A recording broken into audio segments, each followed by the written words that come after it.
Alright, so I screwed up. There are actually two more problems on this first page of the supplement, so they get to go at the beginning of the video for page 2. Again, what we're doing is converting from polar coordinates to component form.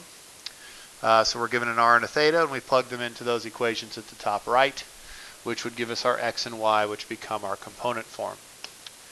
So I forgot about 11 and 12 on that first page, so we're just going to do those real quick, and then we will continue to the second page. So r is 106, theta is 127. So x is 106 times the cosine of 127 degrees. Feed the calculator. So 106 cosine 127 is negative 63.79. Y would be 106 sine 127. Feed the calculator.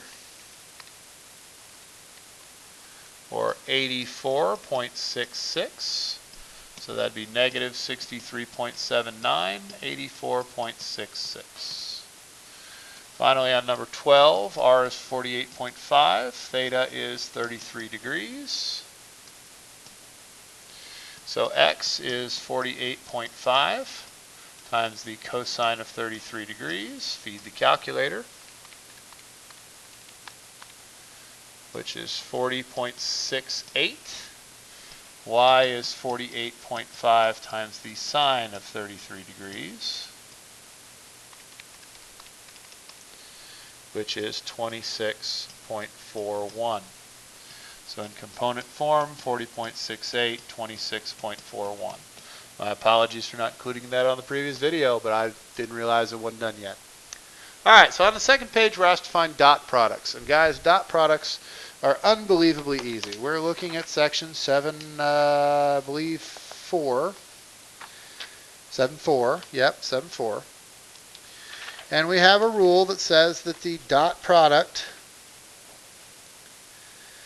of two vectors is, let's say we have two vectors, AB and CD, and we dot product those, see the dot?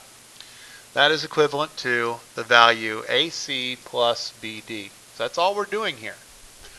We have four values, A, B, C, and D, and my C was started to be a little bit off there, so let's erase that, there we go.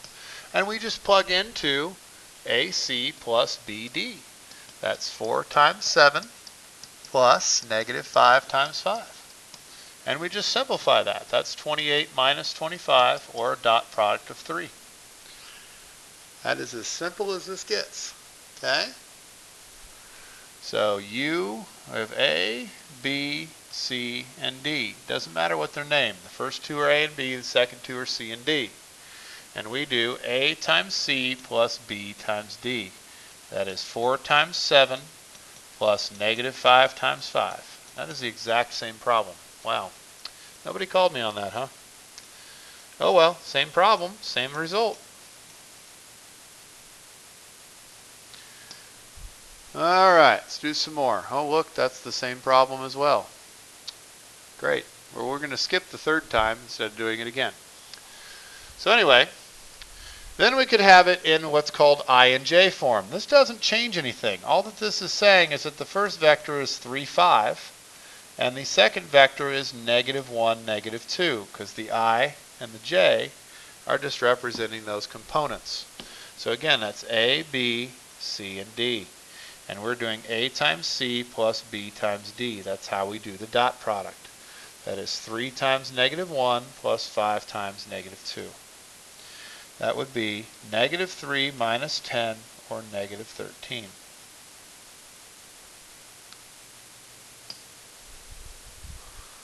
And I did the same thing with those that I did with the others, so this is going to be a super short video because there's really only 2 problems on that entire page. So if you've got number 16, that's the same answer you'd get for 17 and 18. I think we're just going to go ahead and finish this packet and do the orthogonal part. 2 vectors are orthogonal if their dot product is equal to 0. So all we're doing here is doing dot products. And if they equal 0, the answer is yes, they're orthogonal. And if the answer is no, then the answer is they're not orthogonal. So we do AC plus BD. That's -1 times -6 plus -2 times 3, which would be 6 minus 6, or 0. So as soon as we see that 0, we say yes, U and V are orthogonal. Now, orthogonal means that they have an angle between them of 90 degrees. So that's what it means. It means they're perpendicular, pretty much. All right, next problem, A, B, C, D. There's actually more to it than that, but that's close enough. So we're doing AC plus BD. That would be 5 times 6 plus 4 times -8. And again, we're only looking to see, does that equal 0? And the answer is no, which means that they are not orthogonal.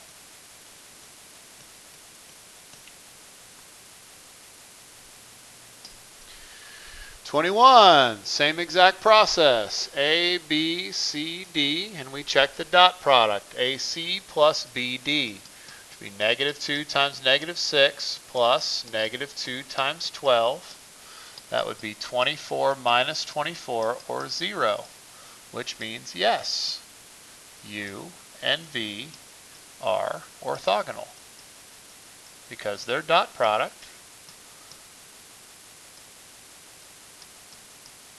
is equal to 0. Okay, A, B, C, and D. A times C plus B times D is 15 times 16 plus 24 times -8. Whew, I'm getting tired. I'm making stupid mistakes. I got to slow down here. Okay, 15 times 16 is 240. And 24 times -8 is -192. It doesn't even particularly matter what value that is, because all we're looking to see is that it is not 0, which means no. U and V are not orthogonal.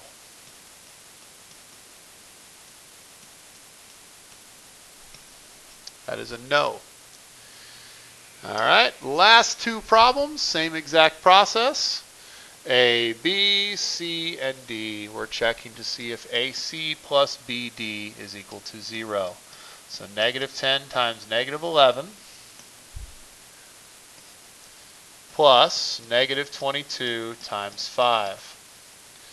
That would be 110 minus 110, or 0. So that would be a yes.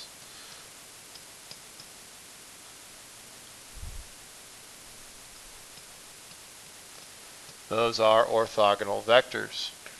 A, B, C, D.